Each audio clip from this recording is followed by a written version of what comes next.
Welcome everyone to the public consultation on the County Council's Send and Inclusion Service offer. Hopefully that's what you were expecting to attend. My name's Ross Cause. I'm the Send and Inclusion Strategy and Commissioning Lead and Head of Sendar at the Council, and I'm going to go through the Send Inclusion Service offer proposals for consultation with you this evening. I'm going to refer, sometimes we're going to go through a number of slides behind the scenes. I have a colleague, Ellie, who I'll be asking just to move on the slides at the appropriate time. So we'll make a start. So if we just switch to the slides, please.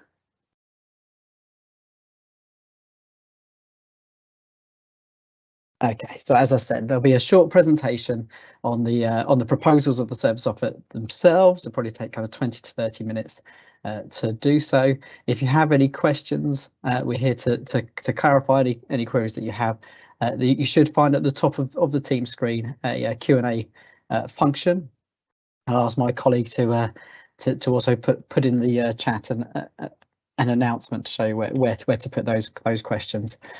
So you can ask any questions that you may have. What we will seek to do, if they're questions we can answer straight away, we will do so.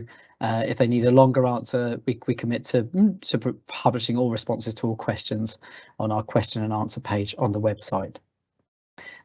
Lastly, whilst this seeks to clarify kind of verbally what's in the paperwork, we'd still encourage you to respond at warwickshire.gov.uk/ask. All the full documentation is on there, but so we have all the responses to the consultation in one place. We would ask that you actually go on that link to respond to the consultation with whether you agree or disagree with the proposals and any comments that you wish to make. I need to just be clear as well. This is the second of 2 live broadcasts in terms of the public consultation on the Send service offer. There are separate broadcasts on the transport consultation, which is a separate consultation, but as it affects many of the same families in the county, we're running that at the same time. So the changes to transport are being there'll be a live broadcast on the 17th and the 20th, and there are also some drop-in sessions still available for people if they have any queries in person to come to speak to us, ask any questions in person. Right at the end of the presentation, we have a reminder of where those upcoming drop-in sessions are. Okay, so we will go forward with a reminder, first of all, of what our vision for all our learners with special educational needs and disabilities. And our vision is that all our children and young people have the right to lead a fulfilling life and to be part of their community. We want our learners with SEND to feel fully included in their local schools wherever appropriate, by giving schools the resources and skills to meet their special educational needs. So what we're trying to do in this consultation is talk about changing the offer of education services to how do we achieve that. So if we just move on to the next slide.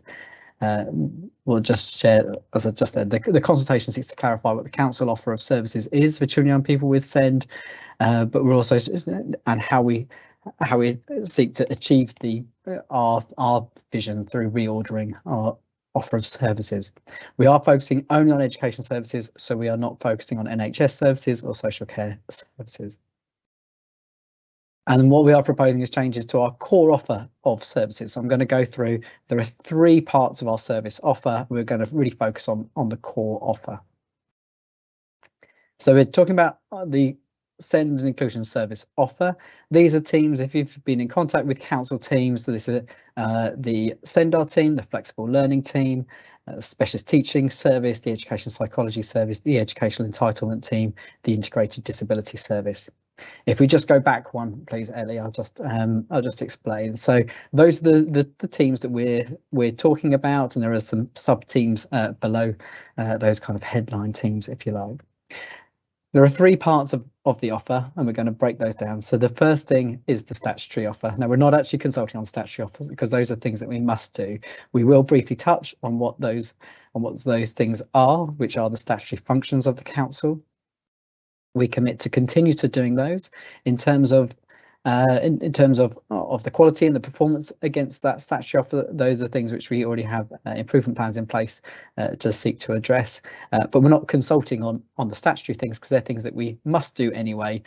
So nothing is being sought to change on the statutory offer. There are some things that the council should do but doesn't have to do, and we're calling them the core offer. They're not legally required, and those are the things that we're going to focus on in this presentation. Within that, we have kind of two groups, if you like, within the core offer. One is new proposals, and the other are existing things which you do which aren't part of the statutory offer, and we're committing to continue to do. And finally, there are things that we can do or could do if other agencies wish to pay for them. So these are the traded offer, and we'll come to those parts last. Should make clear just before we move to the next slide that the council is not reducing or removing anything from its current offer of services. Okay, we'll move on now. So the statutory offer. So this is just a kind of a little recap, if you like, of the statutory offer that the council has to provide. We must provide, as I say, we're not consulting on this. It's a reminder of what that is. So it ranges from securing sufficient childcare for families with SEND, or the administration of education, health and care assessments and plans. And that whole process sits within the statutory functions of the council. Education psychology assessments for every EHC needs assessment. Children who are unable to attend school due to medical needs, the responsibilities the council has there. There are some specialist groups, so for those with hearing impairment, visual impairment and multisensory impairment, those groups must be taught by suitably qualified teachers who have qualifications. So they are teachers of the deaf, qualified teachers for visual impairment and qualified teachers for multisensory impairment. Council has responsibilities for those who are electively home educated, those missing in education, and those who, if they have been permanently excluded from the 6th day, for ensuring that there is education provision in place. In addition to that, the council must also commission independent advice and guidance. Locally, this is known as the SENDIAS service, Send Information and Advice Service. And we must commission mediation services where there is a disagreement between the parents and the local authority on decisions regarding EHC's needs assessment and plans. So those are statutory things which aren't changing. It's a reminder of what they are, just to be kind of clear about what the local offer of services is. But obviously, as there are things we must do, they are not things we're actually consulting on. So the core offer, so we'll get into what the core offer is in just a moment, but there are 4 broad themes that you'll probably see running through the core offer. So the first is that we want to make sure that our services are actually placing the child and the family at the centre of our approach. This is set out in the children and families strategy, which puts the child and the family at the centre of our services. You then have schools and other universal services such as health visitors and GPs just around that, and then you have the more specialist services, and SEND fits into that kind of outer ring of services in providing support. And one of the things we want to do is we want to really see the education services provided for SEND as one SEND and inclusion service, not as a list of all those teams that I mentioned earlier, such as specialist teaching, education psychology, flex. Whilst we need to have those different responsibilities and those different specialisms, actually we want to operate as one service. So that's one of the things we're looking at, is how do we make sure that our services and indeed our core offer is actually putting the child and the family at the centre of what we do. Secondly, how do we provide a graduated response? So schools are responsible for what's called a graduated response, sometimes referred to as a graduated approach. This is often, in particular, for children without EHC plans who are at the SEN support level. It's about early identification, early intervention. And we think there are improvements that can be made here. So we want to provide a contribution to that graduated response, which is currently a space which is really around kind of traded activity. And I will come to some of the proposals in a moment, but that's a space that we think we can work together with schools to try and improve the graduated response across the county. Third area, we want to achieve the best outcomes, but we have to do that from the resources that we have.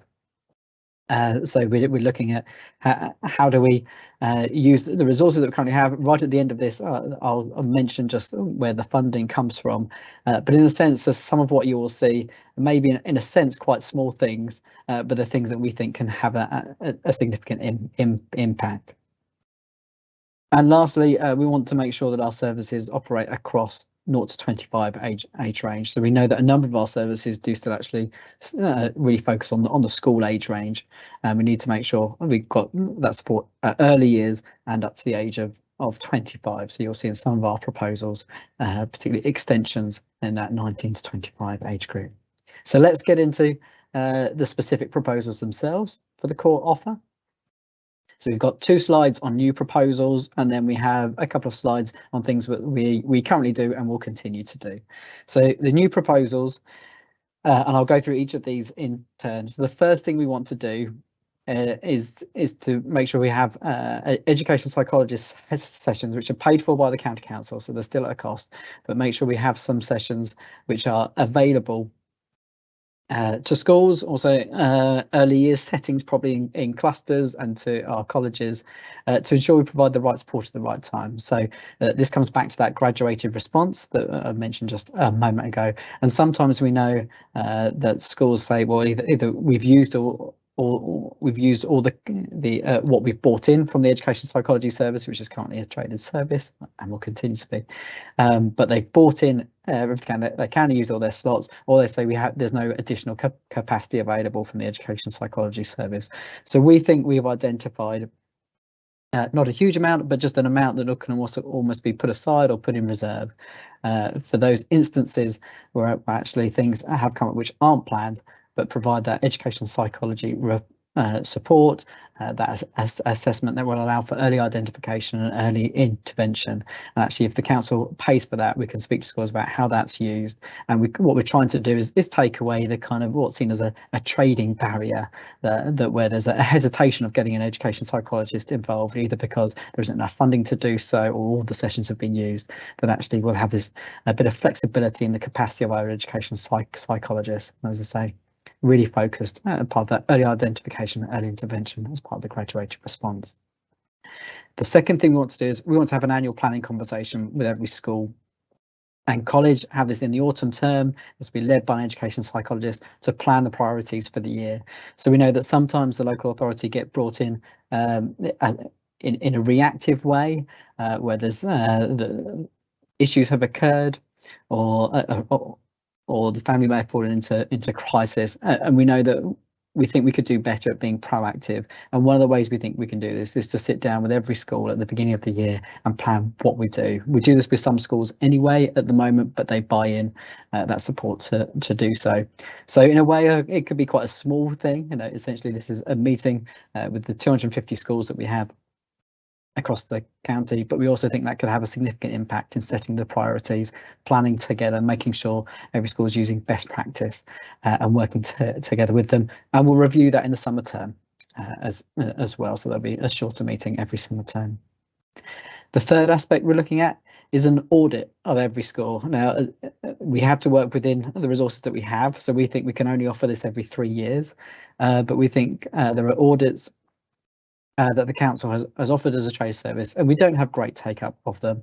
Generally, they are used for schools that have gone into financial deficit. And actually, the feedback we get from schools is that they're really helpful. Not only do they focus on the areas of good practice and areas for improvement, but they also look at the use of resources, how the school is using their SEN notional funding, how they have deployed staff, and so forth. So schools have actually said they're really helpful and useful, but there isn't great take up of them. And we think that therefore it's in our interest to actually fund these audits every 3 years. And what we seek to do is to work in partnership with schools, that audit can then inform their own self evaluation. It gives an external challenge in doing so, and in terms of their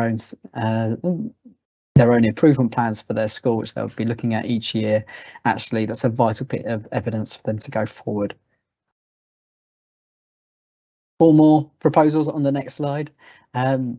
So this is quite a specific one, but I mentioned earlier that we have those with hearing impairment, vision impairment, and multisensory impairment must have certain qualified teachers to support them.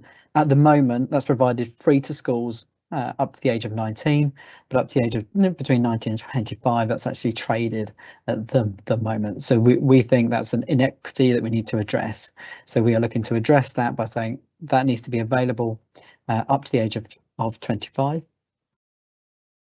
We will focus on those with the highest needs first, so those with EHC plans will be supported with that, but we want to address the inequity of that being a traded service 19 to 25 and make sure that's provided free of charge as we go forward. The fifth thing we're proposing is around transition support into reception. So we're going from the adults 1925 to the early years, so looking at our very young children who are moving from often from nursery into reception. We know that's such a key time in other projects within the SEND Inclusion Change programme. So this is actually one of these proposals the service offer is one of 30 projects within the SEND and Inclusion Change programme. In another one, we've sought to increase the number of EHC plans issued before preschool, before school, and we've made strides forward with that.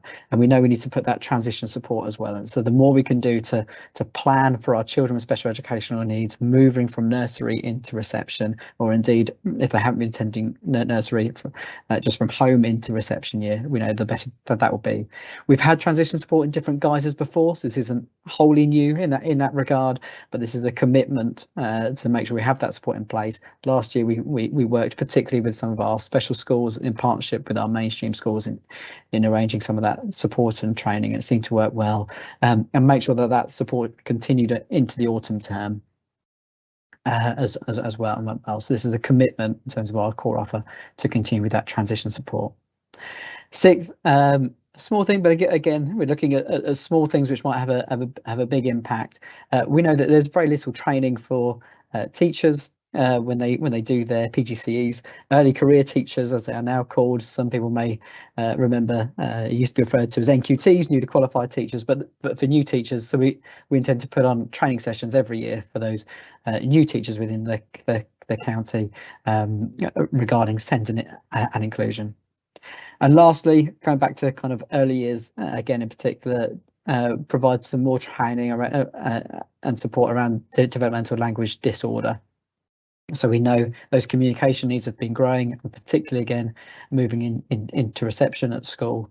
So we're adding into our offer from our specialist teaching service the developmental language disorder support. So those are all the new proposals. There's some things that we currently do which aren't statutory, and we just wanted to reassure people that we're continuing with these parts of the core offer. So this is there are 10 bullet points here. So the coordination of support to prevent exclusion and manage behaviour. This is supported by our significant adults team at the moment. We develop and commission alternative education provision and work with those alternative education providers where that's required. We have quality frameworks in place and standards that they work to, so we continue to do that. Where there's a critical incident, we provide support for children and families. We have a core offer of training and capacity building that comprises, at the moment there are four training packages offered free of charge to schools: Autism Education Trust, two around mental health and restorative practice. We'll review what the free training is each year. We'll speak more about training on the traded offer as well, but with a core offer of free training to all schools in line with the priorities at the time. We also will continue with support to prevent a child's what's referred to as placement breakdown in a school and plan reintegration back to schools. This is often provided by a flexible learning team at the moment. And then if we just move on to the next slide, for the next 5, in our early years, there's an approach called portage, and we have a portage service which we commit to continuing with. We'll continue for the next bullet point down, the observation, assessment and review for children with physical disabilities in early years in mainstream schools by a specialist teacher. So this is for those who know this area. This is provided by our integrated disability service. Actually, it's in the way that we arrange it. This is it's in the same team as our hearing impairment and our multisensory impairment, but actually for support for those with physical disabilities doesn't require the same statutory requirements in terms of teachers, but we've always done that as a county and we will continue to do that through the IDS team. The coordination of SENCO networks, so SEN coordinators in schools are clearly key to the delivery across our whole SEN system of best practice. So we continue to have those networks and meetings and sharing of best practice. In more recent years, we've also included inclusion mentors to build capacity in schools. This has been well received. So we'll continue with our inclusion mentor program, which really focus on working alongside schools and saying how they can continue to support individual children with a particular focus around transitions between settings as well. And lastly, our MTAS service supports the needs of children from Gypsy and Roma traveller families, as well as children with English as an additional language, and that MTAS service, which sits within SENS and Inclusion, will also continue. So those are the core offer proposals, both the new proposals and what we will seek to continue. As I said, those are things that the council believes that we should be doing. We don't have to do, but we think that they're the right thing to do. And actually, in creating a system that works, that seeks to achieve our vision, these are things that we will continue to invest in. A reminder about what the traded offer is. So these are things that the council could provide if other agencies, and particularly thinking schools here, wish to pay for them. This is referred to as the traded offer. So there's just a few things in here if we go to the next slide. So that in terms of buying in that support from education psychologists and specialist teachers. So we still expect the schools to do that the majority of the time. Training courses that aren't included in those that I mentioned earlier. So we have a whole package of training courses available to schools and other agencies, and we'll continue to trade that. We also provide some support around Ofsted checks and post-Ofsted action planning for schools regarding SENS and inclusion. If a school is without a SENCO, we can provide some interim SENCO support, and we'll continue to work with all of our stakeholders, as I say, particularly schools, but anything else which they would find helpful for us to trade. So that is the totality of the service offer. Part of what we want to do in the consultation is to be really clear of what the offer of the council education services are.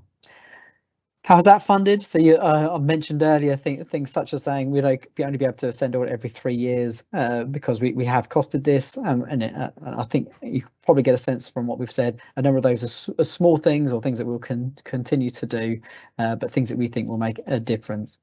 I said I'd mention a little bit about how the SEND inclusion services are funded, and they're from 3 main sources. So the first source is from something called the Dedicated Schools Grant. This comes from central government, from the Department for Education. One part of that grant is called the High Needs Block. That's managed by the local authority.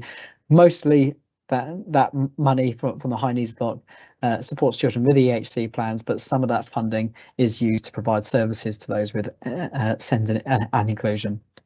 There are some functions which we can't use that funding for. So the administration of EHC plans, so the SENDAR team, for example, has to be paid for through council tax. It must be funded through councils. So that's the second area of funding we have through local council taxation. And the third area is traded services. So I just mentioned in terms of the things that we trade, such as training packages, our specialist teaching service, education psychology support, and that's and schools have approximately 57 million in total across those 250 schools in SEN notional funding, and we ask them to use that funding and buy in our services as they see fit. They are also free to buy in other services that also deliver the same functions. So how are we going to fund these new proposals? So we've looked at our existing funding allocations. We've made some assumptions regarding the viability of our traded services to go forward, and we feel that the proposals we've made are affordable.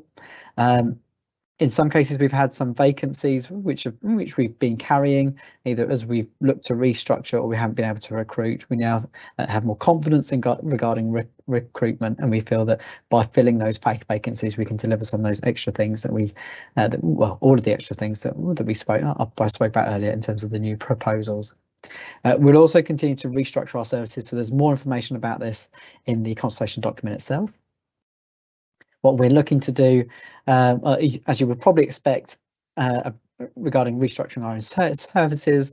That's internal to the council as it affects people's jobs and what they look like. But we want to keep the right skill mix, so we need those specialisms and expertise in terms of how we go forward. But we want to work as one service, and there's a little bit in the conversation about how we seek to do that. And in doing so, we also think that we'll provide value for money through identifying some new roles in terms of working on, we think on an area basis is how we propose to go forward. So modelling our services around particularly around schools in the different areas of the county.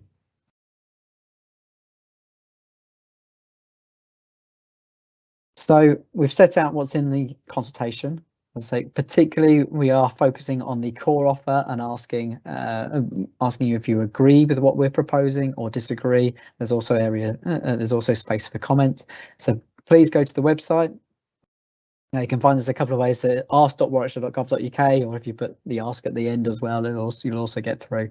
But please go to the website, and we will have all the responses in one place. So please complete the questionnaire on the website. If you're unable to, we'll obviously receive responses by post or by email, and the details are on the slide. Or you can phone up the Family Information Service as well, and the phone numbers there with the office hours that the family information work to. Now, I haven't actually got, I'm just going to do a quick call. We'll leave the slide as it is, Ellie, but just like, I haven't got any questions at the moment. So if you are planning to write a question, please put that in the chat now. There's no obligation to, but if you're planning to, this is a good time to make sure you've got a question in. Whilst we're doing that, if we can just go to the next slide, and we'll share that.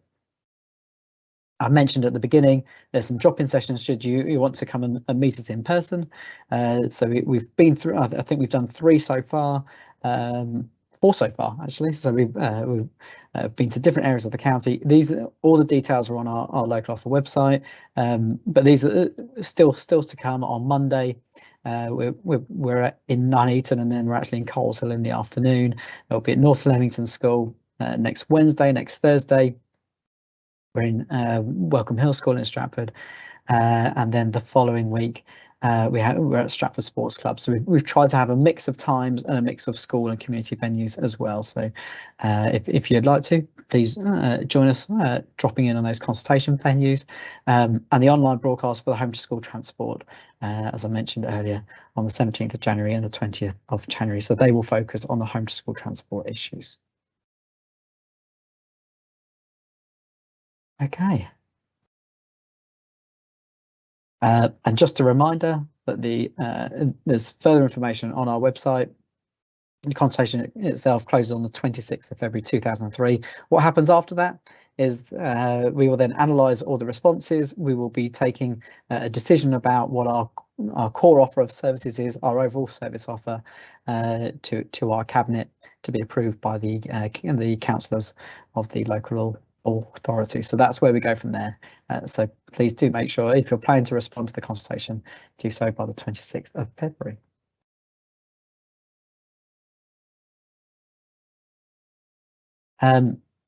So this is an opportunity for any questions. We don't actually have any questions at the moment. I'll just give a couple more moments should you wish to. If you don't have a question now, but you wish to send one afterwards, we will update the questions and answers on the website.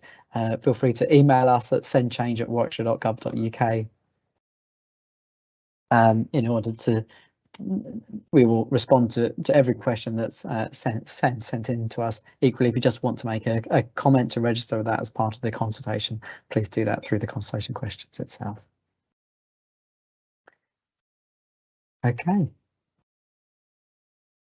Can't see any questions, in which case I am just going to move to the end. So I think we've shared with you how to get in touch. As I say, if you do have those questions and you haven't been able to put it in the chat, you want to send something in, please do send it. sendchange@warwickshire.gov.uk. That will get through to us, or you can call the Family Information Service. I think that just leaves me to say thank you for kind of listening to me go through what the proposals are, and thank you in anticipation for taking part in the consultation. So we do really appreciate your views. So please do let us know what you think of our proposals.